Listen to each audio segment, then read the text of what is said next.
नमस्कार, आदाब। आप देख रहे हैं श्रावस्ती एक्सप्रेस। हर लेटेस्ट और अपने आसपास की बड़ी खबरों को सबसे पहले देखने के लिए श्रावस्ती एक्सप्रेस चैनल को यूट्यूब पर सब्सक्राइब करें, अपने दोस्तों में शेयर करें और लाइक करें, और जो भी कमियां हों वो कमेंट बॉक्स में कमेंट कर ज़रूर बताएं।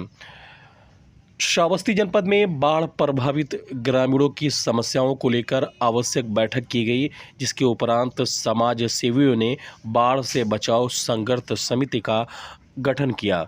यह तस्वीरें श्रावस्ती जनपद के मल्हीपुर थाना क्षेत्र के मल्हीपुर की हैं, जहां पर जमनाहा तहसील क्षेत्र के बाढ़ प्रभावित दर्जनों गांव के सैकड़ों ग्रामीण पहुंचे और अपनी समस्याओं को लेकर यहां पर जनप्रतिनिधि, प्रधानगण, बीटीसी व पूर्व जिला पंचायत सदस्य भी उपस्थित रहे, जिनको अवगत कराया।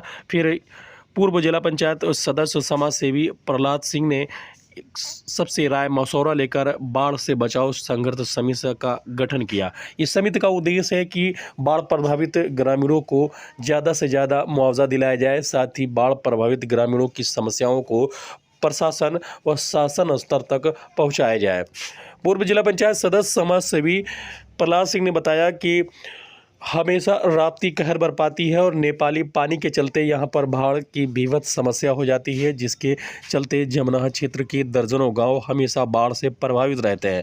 किसानों की गाढ़ी कमाई की फसल पूरी तरह उसी बाढ़ में बर्बाद हो जाती है, जैसे इस बार भी हुआ है। उनकी मकान सहित गृहस्थी का सारा सामान भी उसमें बह जाता है और किसी किसी के मकान भी तो नदी में समाहित हो जाते हैं, जिसको देखते हुए तमाम समाज सेवी स्थानीय नेताओं से संपर्क किया गया, जिसके चलते यहां पर तमाम समाज सेवी उपस्थित रहे और फिर बाढ़ पीड़ितों को बुलाया गया और उनसे विचार विमर्श करने के उपरांत बाढ़ से बचाव संघर्ष समिति का गठन किया गया है।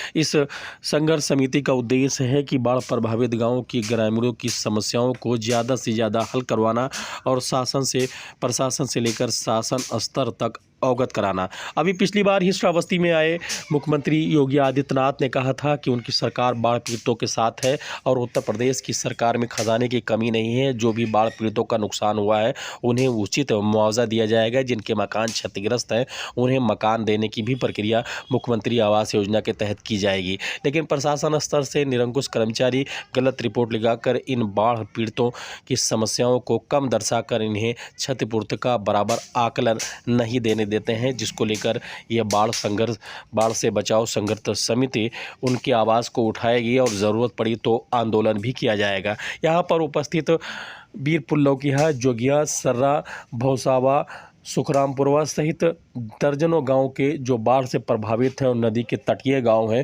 के ग्रामीण पहुंचे और अपनी समस्याओं को इस समिति को अवगत कराया। इस बाढ़ से बचाव संघर्ष समिति में संरक्षक पूर्व जिला पंचायत सदस्य प्रहलाद सिंह को बनाया गया है, साथ ही स्थानीय तमाम जनप्रतिनिधि भी इसमें शामिल हैं।